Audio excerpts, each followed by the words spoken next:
Florida Trucker 1024 mentioned, with all the great recruiting news, all the top line recruits and commits that have occurred over the past several weeks, is there a quarterback out there?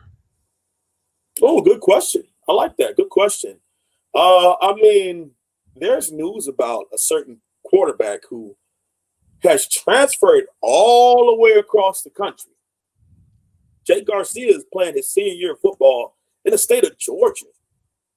Now, there was rumors out there about him trying to come to the West, which is Miami Northwestern, to be their QB for his senior year. I would have thought that would have been amazing, but they already got a marquee QB down there right now. Dynamic speedster guy. I mean, he's kind of similar how because Tutu Atwell played QB at Miami Northwestern too, and he wanted a shot to play quarterback at the Division I level. Everyone and their mom knew he wasn't a Division I QB at 5'8" and a quarter, but Louisville gave him 3 practices, so that's why he ended up going there because they were going to give him a chance, and then he ended up going to wide receiver, and now he's the best wide receiver in ACC. So I think Jake Garcia is still in play. I understand everyone's viewpoint on it as far as we probably need to let it go and let him do his thing. Either way, I know for a fact we have a QB for this year because I don't think that De'Aaron King, is going to opt out. He has to. If he wants to get drafted, he has to go out there and show us something because it would have been 3 years ago now that any film of him marquee-wise was 2018.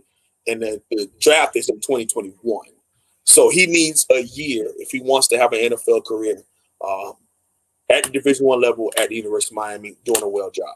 So I would love to see us go after go after Jake Garcia and keep him in conversation. And I think that Coach Ritt Lashley has guys just in case.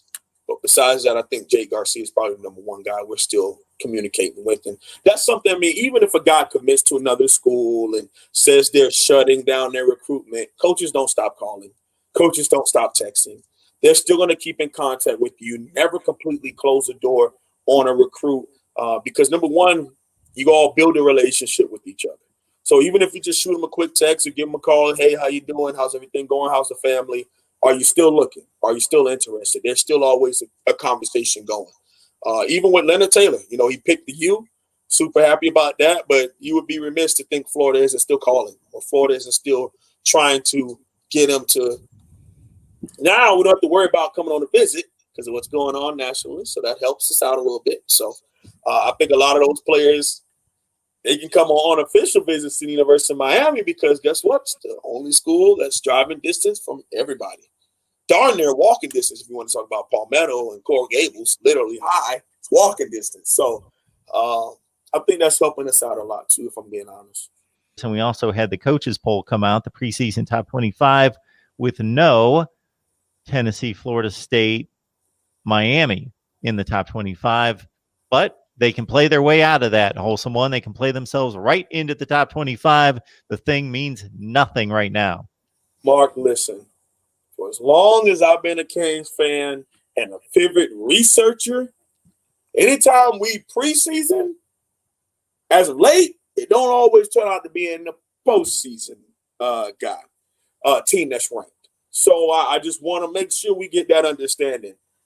A lot of teams, and even at one point, I think there was a nice little record going of like a national championship team or someone who played in it wasn't even ranked. Or at least weren't in the top 10 and they end up winning the national championship or playing in the game. So not saying that Miami's anywhere near that program just yet. Let's also get that understood. It's not what I'm saying.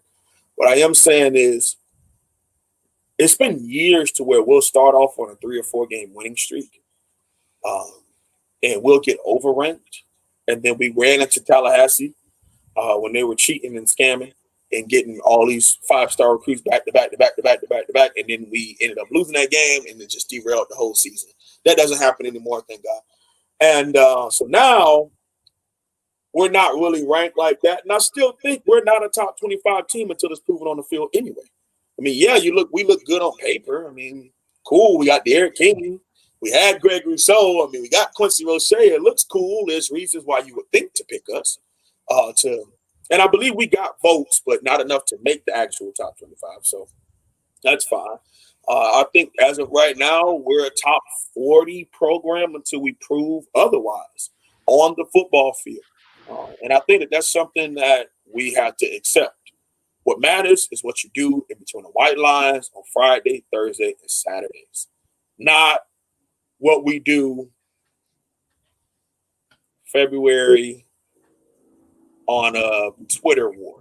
Okay, even like I said, I'm super excited about these recruits picking Miami. James Williams, I was at work and went live while I was at work on my break to talk about James Williams. But just as easily as James Williams picks the University of Miami, if we don't handle things on the football field, he's going to Georgia. He's going to Bama. Just as Leonard Taylor picked Miami yesterday, if we don't handle business, he's going to Florida. You get what I'm saying? We got to handle things on the football field. And I think we have a staff that understands the importance of relationships off the football field, the importance of relationships with their high school head coaches locally, most important, the families locally, most important, and then understanding the importance of pulling it all together and winning football games. It's like none other. There's no conversation about that.